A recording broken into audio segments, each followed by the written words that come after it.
जय गुरु जी।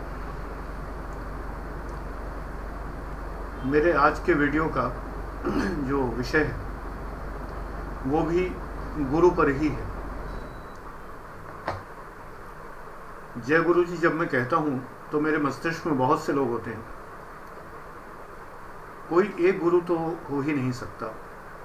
जीवन में हम प्रत्येक समय लगभग प्रत्येक उस व्यक्ति से सीखते हैं जो हमारे जीवन में हमारे सामने आता है, चाहे वो अच्छा हो या बुरा हो। अगर हम बुरे से बुराई सीखते हैं तो बुरे बन जाते हैं, अच्छे से अच्छाई सीखते हैं तो अच्छे बन जाते हैं। इसका विपरीत भी होता है।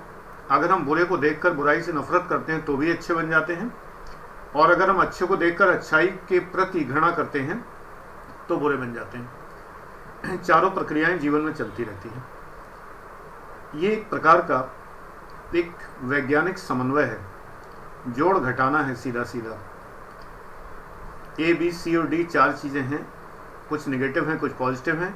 रिजल्टेंट आपके सामने है, जो परिणामी है वो आपके सामने है। परिणामी इकाई अगर सकारात्मक है तो जीवन में आप अच्छे बन जाते हैं, नकारात्मक है तो बुरे बन जाते हैं। गुरु ज़रूर बनाइए, व्यक्ति को नहीं, अपनी आत्मा को, स्वयं को बनाइए। अपनी आत्मा को अपने सामने अधिष्ठापित कीजिए, स्थापित कीजिए। ये मेरी आत्मा है। आपकी आत्मा ब्रह्म है। आपने ब्रह्म को प्रतिस्थापित, अधिष्ठापित किया है। किसी व्यक्ति को गुरु बनाएंगे तो व्यक्ति में कमियां होती हैं, व्यक्ति में बुराइयां भी होती हैं। अगर कभी वो बुराइयां उजागर हो गई तो आपको कष्ट होगा कि मैंने किसको गुरु बना लिया। किसी के कहने पर किसी को गुरु बना लिया तो बाद में आपको लगेगा कि अगर आपका मन संतुष्ट नहीं हो रहा है तो आपको तकलीफ होगी कि मैंने गलत बना लिया, और फिर आप जो है मुक्त भी नहीं हो पाएंगे। आपको लगेगा कि पता नहीं कुछ अनर्थ ना हो जाए। कोई बात नहीं है, गुरु बनाइए, स्वयं को अपना गुरु बनाइए। आत्मदीपो भव अपदीपो भव। अपने दीपक स्वयं बनिए। आप अपने दीपक हैं, स्वयं अपने हाथ में दीपक हस्ता बनिए। अपने हाथ में अपना दीपक लेके चलिए। आपका दीपक आपको प्रकाशित कर रहा है। तमाम लोग रास्ते मिलेंगे जो मजाक बना सकते हैं, हंसी बना सकते हैं, आपके खिलाफ तमाम बातें कहेंगे, किंतु हर एक को आप जवाब भी नहीं दे सकते। इग्नोर करिए, उपेक्षा करिए। तुलसीदास जी तो उनकी वंदना करते हैं, पुनि वंदऊ खलगन सतिभाए जे बिन काज दाहिने बाएं। और गुरु ग्रंथ साहब में भी गुरु नानक जी जो हैं ऐसे लोगों के लिए कहते हैं, असंख्य मूर्ख अंधखोर,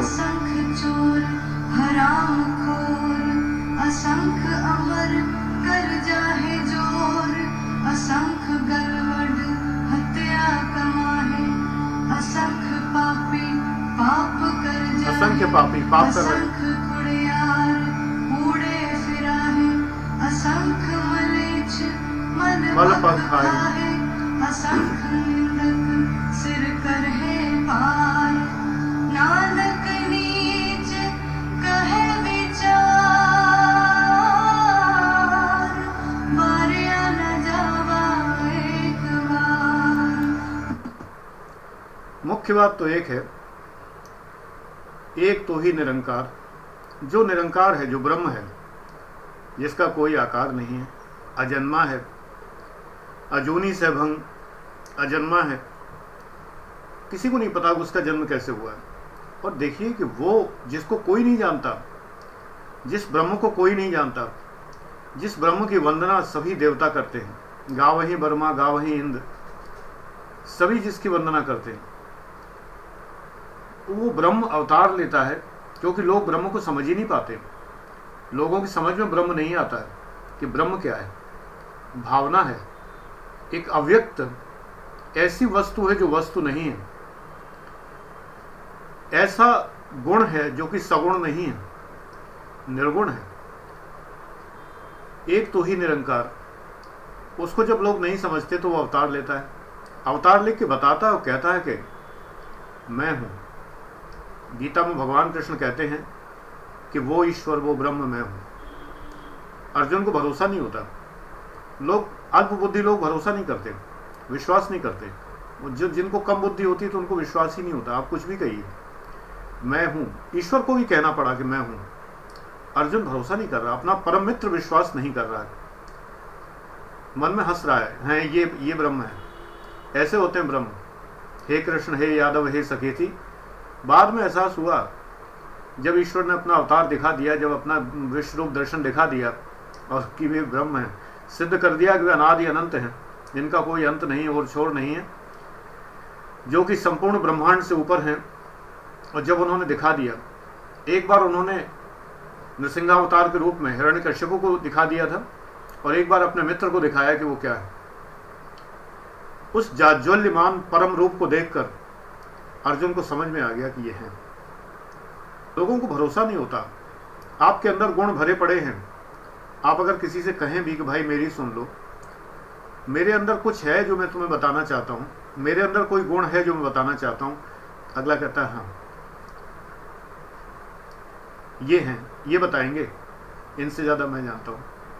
दंभी हैं बहुत सारे लोग, ज्ञान कुछ नहीं है, कुछ ग्रंथ रट लिए हैं कुछ श्लोक रट लिए हैं, पंडित जी बनकर बैठ गए हैं, उच्चारण तक ठीक से नहीं आते हैं, लोगों का भविष्य सुधारने के लिए बनते हैं कि मैं लोगों का भविष्य सुधार दूंगा, टोना टोटका बताते हैं। और यही नहीं है, जब हिट हो जाते हैं तो गुरु बन जाते हैं। गुरु तो बहुत बड़ी चीज़ है, गुरु गौरव है। इसलिए किसी को गुरु मत बनाइए, किसी व्यक्ति को गुरु मत बनाइए।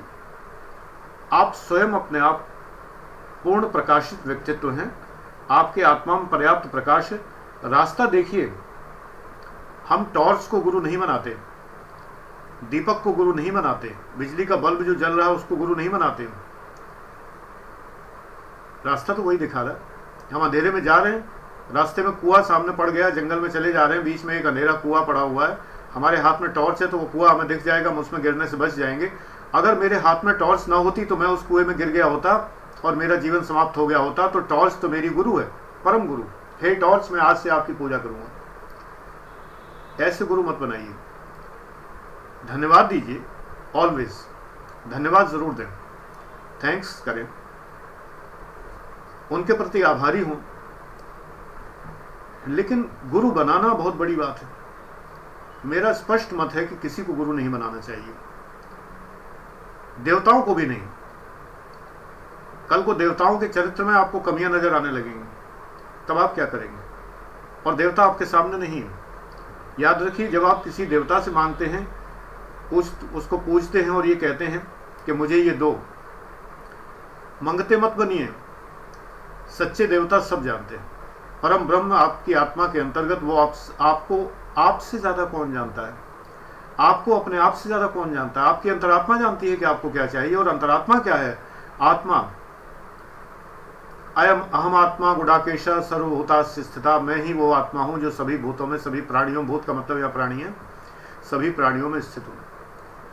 अजन्मी है आत्मा, अमर है, अजेय है। नैनम छिन्नन्ति शस्त्राणि, बहुत लोगों को पता होगा। इस आत्मा को न मारा जा सकता है, न काटा जा सकता है ना। न क्लेदयन्त्यापो न शोष्यति मारुतः, न तो इसको सुखाया जा सकता है और न गीला किया जा सकता है। ये स्पंज नहीं है और ये हवा लगते सूख जाए, ऐसी भी नहीं है। ये सभी गुणावगुण से परे है। ना गुण है, ना अवगुण है, ना नेगेटिव है, ना पॉजिटिव है। ये शून्य स्थित है। शून्य स्थित आत्मा वही, ये आत्मा शून्य में स्थित है, शून्य है। और शून्य जो होता है उसको कोई पा नहीं सकता, कोई पार नहीं पा सकता। उसका शून्य को पार करना बड़ा कठिन है।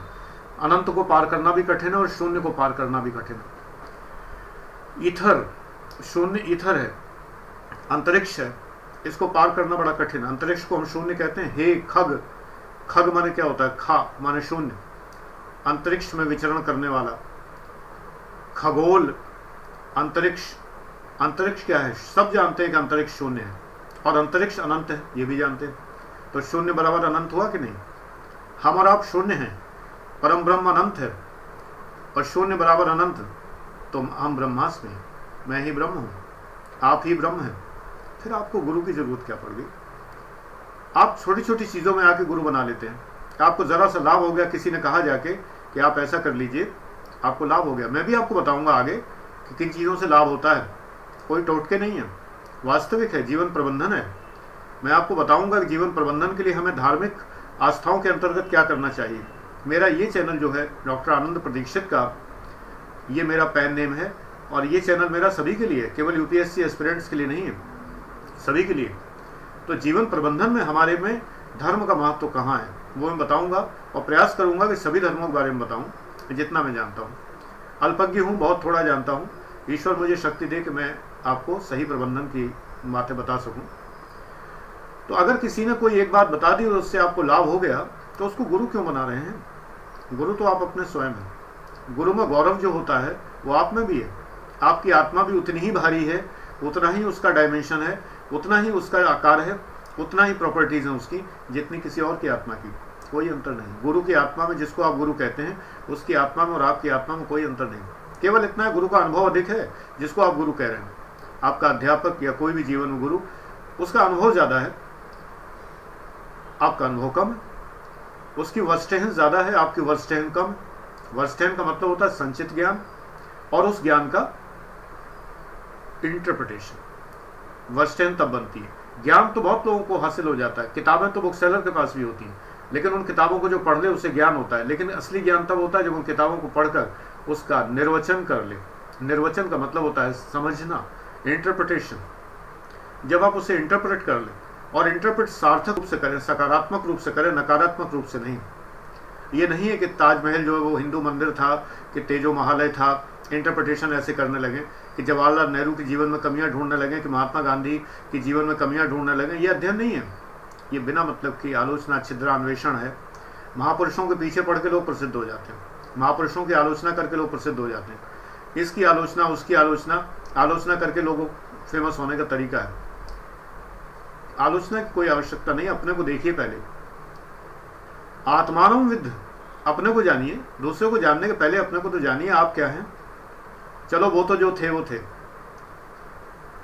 लॉर्ड माउंटबेटन के ऊपर पुस्तक लिख दी, एडविना माउंटबेटन की पुस्तक लिख दी, जवाहरलाल नेहरू की बातें लिख दी, तमाम बातें लिख दी, लिख के फेमस हो गए, नाम प्रसिद्ध हो गए। लेकिन आप क्या हैं? असलियत में आप क्या हैं? आप केवल छिद्रान्वेषी हैं कि आपको अच्छाई नहीं नजर आती दुनिया में, संसार में आपको बुराइयां नजर आती हैं। क्या जरूरी है कि आप केवल जो है किसी व्यक्ति को, किसी महापुरुष को बदनाम करके ही केवल आप प्रसिद्ध हो सकते हैं?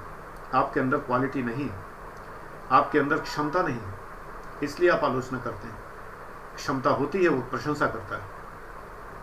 प्रशंसा करने योग्य की प्रशंसा की जाती है। अभी अभी आपने सुना गुरु नानक देव ने क्या कहा, असंख्य मूर्ख, असंख्य चोर, हरामखोर और तमाम सारी बातें कही।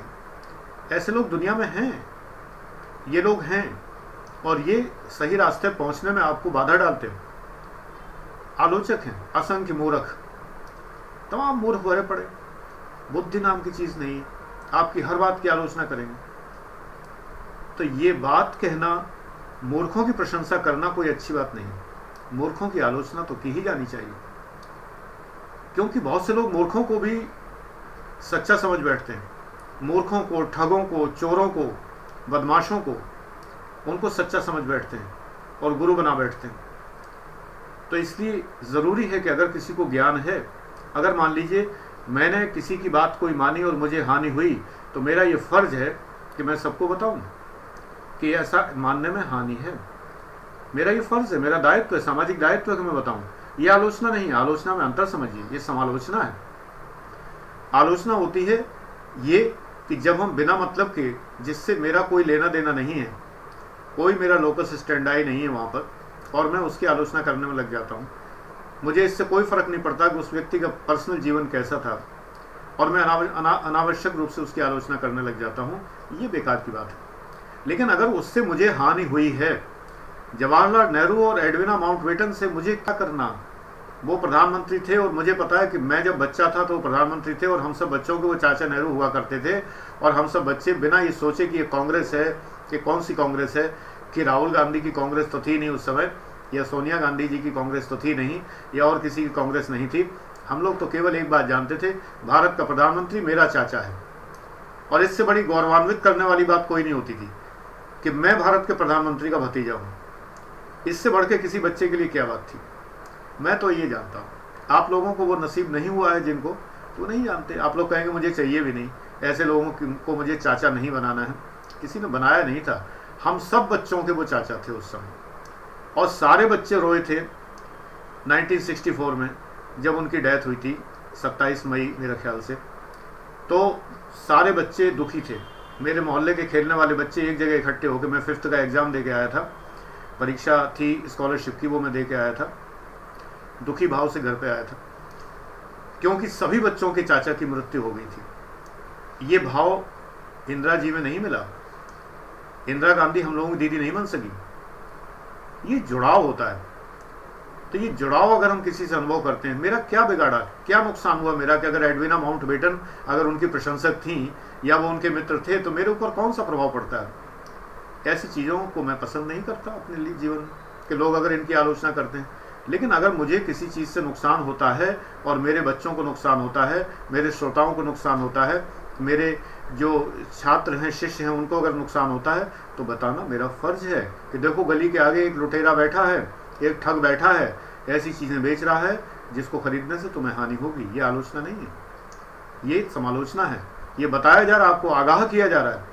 आखिरकार अगर मान लो लोग बताते हैं कि नहीं, आपके पास ट्राई से मैसेज आते हैं, RBI से मैसेज आते हैं, गूगल से मैसेज आते हैं, और कहा जाता है कि नकली कॉल से सावधान रहें, इसका मतलब जो कॉलर है उसकी आलोचना नहीं की जाएगी। वो कॉलर तो ठग रहा है। विदेशी कॉल आती हैं, आपकी इतनी लॉटरी निकली है, आपका इतना पुरस्कार मिला है, अकाउंट नंबर दे दीजिए, आप फंस जाते हैं, आपके अकाउंट से पैसे साफ हो जाते हैं। तो क्या इसके लिए सतर्क करना, क्या उन ठगों की आलोचना है? क्या उन ठगों के ये आलोचना करना गुनाह है? क्या नहीं, ये सामाजिक दायित्व है। अगर आपको ये जानकारी है तो आप बताइए कि ऐसे नंबरों से कॉल आती है, फंस मत जाना। बीमा की कॉल, एडा के लोग बन के आते हैं और तमाम लोग आते हैं, तो आपको दूसरों को बताना चाहिए कि ऐसा होता है। ये आलोचना नहीं है। तो इसी प्रकार आप अपना सामाजिक दायित्व पूरा करते हैं, आप आलोचना नहीं करते। लेकिन आप कैसे पहचानेंगे कि कौन ठग है और कौन सच्चा? मैंने इसका उपाय बताया, किसी को गुरु मत बनाइए, आत्मदीपो भव, अपने दीपक स्वयं बनिए, तो आपको पहचानने की आवश्यकता ही नहीं पड़ेगी। आपको मैं जो चीज़ें बताता हूँ, इनके पीछे केवल एक ही बात है कि आपका जीवन प्रबंधन करना चाहता हूँ। क्यों करना चाहता हूँ? इसलिए करना चाहता हूँ, मुझे अच्छा लगता है। क्यों अच्छा लगता है? इंसान हर एक वो काम करता है जो उसको अच्छा लगता है। मेरा उत्तर स्पष्ट है कि हर एक इंसान वही तो कार्य करता है जो उसको अच्छा लगता है। आपका सुनने वालों का जीवन प्रबंधन होता है, मुझे अच्छा लगता है तो मैं करता हूँ। अगर मुझे कुछ और अच्छा लगता होता तो मैं वो करता। हर एक की अपनी रुचियाँ होती हैं, अभिरुचियाँ होती हैं, अपनी हॉबीज़ होती हैं, और अपनी जो है एक विशिष्ट जीवन शैली होती है, वो उस जीवन शैली में रहता है। ये उसका निजी जीवन है, ये उसका अपनी निजी समझ है, उसकी अपनी पर्सनल अंडरस्टैंडिंग है। इसके ऊपर अगर कोई कुछ कहता है तो आलोचना कही जाएगी, और बेमतलब की आलोचना कही जाएगी। आप मुझे जान रहे हैं, मैं आपके सामने हूँ, सशरीर आपके सामने बैठा हूँ, वीडियो में बैठा हूँ, यानी कि चलते फिरते आपको दिख रहा हूँ, भाव भंगिमाएँ दिख रही हैं, आप मुझे नहीं दिख रहे हैं। आपकी मुझे केवल डीपी दिखती है, वो भी असली हो नकली हो जैसी भी हो, वो दिखती है। मैं तो आपको नहीं जानता, मैं आपकी प्रोफाइल नहीं चेक कर रहा, आप मुझे जान रहे हैं। मेरी प्रोफाइल पे सब कुछ सत्यतापूर्वक सारा लिखा हुआ है। तो इसका मतलब अगर मैं आपको कुछ बता रहा हूँ तो आपके हित में बता रहा हूँ। इस जगह पर, इस प्रबंधन चैनल में किसी प्रकार का कोई विज्ञापन नहीं है, किसी प्रकार का कोई चूरन चटनी नहीं बेचा जा रहा है, कोई टोटका नहीं बेचा जा रहा, कोई लाल किताब का विज्ञापन नहीं है। मैं आपको कुछ चीज़ें बताऊंगा ज़रूर, वो रिलीजियस स्पिरिचुअल होंगी कि ऐसा करें तो आपको लाभ होगा, वो आपको ऐसा करना है। ऐसा नहीं कि बाद में विज्ञापन के मैं कहूँ कि मुझसे मंगाइए तो मैं आपको भेजूंगा और इतने रुपए सहयोग राशि, कितना बढ़िया शब्द लोग इस्तेमाल करते हैं, सहयोग राशि। कुछ लोग इस्तेमाल करते हैं दक्षिणा, कुछ लोग प्रयोग करते हैं अलग अलग तरह के शब्द, समर्पण राशि। कुल मिला के इट इज MRP। ये केवल अधिकतम खुदरा मूल्य है उस चीज का जो लोग बेच रहे हैं। यहां ऐसा कुछ आपको नहीं करना है। जो मैं बताऊंगा, अगर आप उस धर्म के मानने वाले हैं, फिलहाल तो मैं अभी सनातन धर्म की बात ही कर रहा हूं, जिसे सामान्यतया लोग कहते हैं कि हिंदू धर्म, तो सामान्यतया जो हिंदू धर्म हम कहते हैं एक्चुअली हिंदू जीवन शैली है, क्योंकि इसमें कोई धर्म का जो प्रारंभ करने वाला कोई व्यक्ति हमारे यहाँ नहीं होता, और हमारे यहाँ धर्म प्रेस्क्रिप्टिव नहीं है, यानी कि आदेश नहीं देता धर्म, जीवन शैली है। वेदों में जीवन शैली बताई गई है, प्रेस्क्रिप्टिव नहीं है, डेस्क्रिप्टिव है। और कोई एक धर्म ग्रंथ नहीं है, जैसे कि स्वीकृत रूप में श्रीमद् भगवद गीता माना जाता है, लेकिन एक्चुअली कोई एक धर्म ग्रंथ नहीं है, बहुत सारे धर्म ग्रंथ हैं। तो इसलिए किसी रिलीजियन होने की शर्तें हिंदू धर्म पूरी नहीं करता। और बड़े बड़े परीक्षाओं में एक प्रश्न भी आता है कि धर्म और रिलीजियन में फ़र्क क्या है, और हिंदू हमेशा धर्मा लिखा जाता है, इंग्लिश में धर्म लिखा जाता है, रिलीजियन लिखना गलत होता है। तो ये फिलहाल अगर हम उससे सनातन धर्म कहें तो वो बेहतर है, जिसके अंदर शैव वैष्णव शाक्त सभी आ जाते हैं। मैं इन पर भी बताऊंगा, शैव वैष्णव और शाक्तों के ऊपर नेक्स्ट वीडियोज़ में। और आपको फिलहाल इन सब को मानने वालों के लिए मैं ये भी बताऊंगा कि आपको थोड़ा सा रिलीजियस रिचुअल अपने जीवन में क्या करना चाहिए। तो वो सभी उम्र के लोगों के लिए है, ज़्यादा से लेके कम तक सभी प्रकार का मैं बताऊंगा कि आपको क्या करना चाहिए। धार्मिक जो रिचुअल्स हैं, यानी कि जो आपको, वैसे तो कर्मकांड कहते ही बुरा लगता है, कर्मकांड बड़ी खराब चीज़ है। कर्मकांड में जो कांड लगा हुआ है, कांड बड़ा गड़बड़ शब्द है, तो ये कोई कांड नहीं है, कर्म कहिए खाली कि हमें धार्मिक कर्म कौन से करने चाहिए। तो वो जो धार्मिक कर्म आपको करने हैं वो मैं संक्षेप में बताऊंगा, और वो बड़े ही आनंददायक हैं और बड़े ही अच्छे हैं। कोई बहुत अधिक संस्कृत का ज्ञान आवश्यक नहीं है और बहुत ही सरल है। आपको केवल हिंदी का ज्ञान हो या अपनी भाषा का ज्ञान हो। मैं हिंदी इसलिए कहता हूँ क्योंकि मैं उत्तर प्रदेश का रहने वाला हूँ, मातृभाषा हिंदी है। क्योंकि मैंने देखा कि जब मैंने उड़िया में भजन सुने तो मुझे बड़ा आनंद आया। जो टैक्सी मेरे पास थी, जब मैं भुवनेश्वर और आसपास के तीर्थ स्थान मैंने घूमे हैं, तो मुझे उड़िया के भजन इतने अच्छे लगे कि बाद में मैंने ड्राइवर से वो सीडी मांग ली, बिल्कुल पूरी तरह से कहा कि मुझे ये चाहिए, क्योंकि बाजार मिल नहीं रही थी वो, क्योंकि मुझे वो बहुत अद्भुत लगी। कुछ ऐसा नाम था, भिखारी बल शायद नाम था, जिन्होंने गाया है, बहुत अद्भुत गाया। तो मुझे बिल्कुल समझ में नहीं आ रही थी उड़िया, लेकिन मुझे बहुत अच्छा लगा। तो एक्चुअली धर्म तो हिंदू या सनातन धर्म तो सभी भाषाओं में मौजूद है। मैंने मीनाक्षी मंदिर में देखा मदुरई में जाकर, तो वहाँ पर जो बज रहा था, जो सॉन्ग बज रहा था लगातार, ओम नमः शिवाय, शिवाय की जगह हम लोग शिवाय कहते हैं, वहाँ शिवाय चल रहा था। मुझे बहुत ही आनंददायक लगा। मुझे ये नहीं लगा कि कोई उच्चारण गलत हो रहा है। तो हर क्षेत्र में है, तो आप अपने हिसाब से, जो आपका क्षेत्र है, जो आपकी मातृभाषा है, उसके हिसाब से आप वो चीज़ें चुन सकते हैं। मैं इसीलिए बीच बीच में कुछ शब्द इंग्लिश के भी बोल देता हूँ, जिससे कि सभी को कुछ ना कुछ स्पष्ट होता रहे। तो वो जो सनातन धर्म से संबंधित चीज़ें हैं वो मैं बताऊँगा। तो मैं बता रहा था कि जो उसमें मीनाक्षी मंदिर में जो चल रहा था, बाकी सब जो है तमिल में चल रहा था, बट वो तमिल मुझे बिल्कुल समझ में नहीं आ रही थी, बट बहुत आनंददायक लग रही थी। ऐसी जब मैं बांग्ला नहीं जानता था तो मुझे बांग्ला में बहुत अच्छा लगता था, जो महालया का पाठ है। इलाहाबाद में जब मैं पढ़ता था, रात को महालया का पाठ वहाँ जो है होता था लाउड स्पीकरों से, और दुर्गाष्टमी के पहले। और जब वो होता था मुझे बड़ा आनंद आता था, मैं उसी के सहारे पढ़ता रहता था, और वो काफ़ी दूर तक सुनाई देता था। कर्नलगंज में वहाँ पर एक बंगाली कम्युनिटी काफ़ी रहती है। तो एक्चुअली मुझे भाषा से फ़र्क नहीं पड़ता, ये मेरी मजबूरी है कि मैं सारी भाषाएं तो नहीं जानता, लेकिन मुझे आनंद आता है, क्योंकि वो जिनमें मेरी आस्था है उनसे संबंधित है। तो मेरे गुरु तो सभी हैं। जीवन में जिससे मैंने कुछ सीखा है वो मेरे गुरु हैं। इवन कि दुष्ट भी मेरे गुरु हैं, कुछ दुष्ट भी मेरे गुरु हैं। इसलिए है कि उन्होंने दुष्टता दी तो मैंने सीखा। मुझे लगा कि ये दुष्टता इन्होंने क्यों दी, तो ऐसा तो नहीं बनना है कम से कम जैसे ये हैं, तो वो भी मेरे गुरु हैं। दुष्टों ने इरिटेट करने का प्रयास किया, अभी भी करते हैं, यूट्यूब पर इरिटेट करने का प्रयास करते हैं। और जब मैं उससे बाहर निकलता हूँ तो मैं सोचता हूँ कि एक परीक्षा और पास कर ली मैंने, मैं इनके किए इरिटेट नहीं हुआ। इन्होंने मुझे बहुत करना चाहा, इन्होंने आलोचना की, कोट-पटांग शब्द लिखे और सब कुछ किया, फिर भी मैं इरिटेट नहीं हुआ। मैंने अपने मन को थोड़ा झकझोरा और अपने मन को थोड़ा सा संभाला, और मैं इरिटेट नहीं हुआ। इनका उद्देश्य था कि मुझे इरिटेट करना, और मैं नहीं हुआ। तो मैं दुष्टों की वास्तव में वंदना करता हूँ कि उनकी वजह से भी मुझे सीखने को मिलता है, तो वो भी गुरु हैं। तो गुरु तो बहुत सारे हैं, एक गुरु को हम कैसे प्रतिष्ठित कर सकते हैं। इसलिए केवल एक करिए, ये आपकी आत्मा और ये आत्मा आपकी गुरु है। आज के जो शिक्षण सत्र में मैं इतना ही कहना चाहूँगा कि अपनी आत्मा को अपना गुरु बनाइए। आप अपने आत्मा को अपना बनाइए। अपनी प्रेयसी है, आपको प्यार करती है, आपकी आत्मा आपको प्यार करती है, परम प्रिय है आपको। इससे ज़्यादा प्रिय कोई नहीं है। हृदय की धड़कन साथ रहती है, जीवन भर साथ नहीं छोड़ती, कभी बेवफाई नहीं करती। इस आत्मा को अपना मानिए, आप निश्चित रूप से आपको कमी नहीं खलेगी। तो गुरु बनाना छोड़कर दूसरों से ज्ञान लीजिए, दूसरों से मार्ग लीजिए, उन्हें धन्यवाद कहिए, उन्हें स्मरण रखिए, याद रखिए जीवन में। लेकिन गुरु के पद पर एक व्यक्ति को प्रतिष्ठापित ना करें, वरना दूसरों को कष्ट होगा। दूसरे कहेंगे मुझे नहीं बनाया, सीखा तो इसने मुझसे भी था, मुझे तो गुरु नहीं बनाया। अब आप कितने गुरु बनाएंगे? या पूरी फौज खड़ी हो जाएगी तो बड़ा मुश्किल काम हो जाएगा। इसलिए किसी को नहीं, सबको प्रणाम, और सबको प्रणाम करके कहिए कि आप सबसे मैंने बहुत कुछ सीखा, आपको धन्यवाद, आपसे जीवन में मैंने बहुत कुछ सीखा, ये जीवन आपकी देन है, आपसे ही मैंने सीखा है। तो नेचुरली मैं हर वीडियो में ये मानता हूँ, दूसरे चैनल पर मेरे जो वीडियोस अपलोड होते हैं उनमें मैं कहता हूँ, वही मैं यहाँ कह रहा हूँ कि मैं आप पर विश्वास करता हूँ, आप मुझ पर विश्वास करते हैं, तो मैं और आप आमने सामने हैं। जो विश्वास नहीं करते उनका यहाँ कोई काम नहीं है।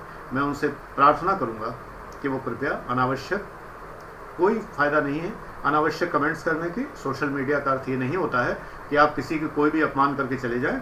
आपकी ज़बान ख़राब होती है, मैं तो एक सबक और ले लूँगा, 2-3 घंटे में मैं फिर से नॉर्मल होऊंगा और एक सबक और ले लूँगा।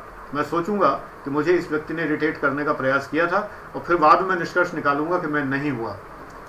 तो इसलिए जो है अनावश्यक रूप से आगे की वीडियोस फिर आप देख नहीं पाएंगे। वैसे भी तो आलोचना करने के लिए देखना ज़रूरी है, तो देखते रहिए। और जो लोग मुझसे सीखते हैं, मुझे बहुत चाहते हैं, और मेरे पास सैकड़ों की तादाद में कमेंट्स और हज़ारों की तादाद में दर्शक जो रहते हैं, तो मैं उन सबका आभार व्यक्त करता हूँ। दूसरे चैनल से मैं इस चैनल पर आया हूँ, brain train programme for UPSC, इस चैनल से मैं इस चैनल पर भी आया हूँ, और ये सभी के लिए। तो मैं आगे की वीडियोस में हर उम्र के लोगों के लिए कुछ ना कुछ बातें ऐसी बताऊँगा, शायद आपको लाभ हो। क्योंकि उम्र जो है, मैं बहुतों से सीखता हूँ, तो मैं कोशिश करता हूँ जो मैंने सीखा है तो मैं हर उम्र के लोगों को सिखा सकूँ। तो जय गुरु जी, धन्यवाद।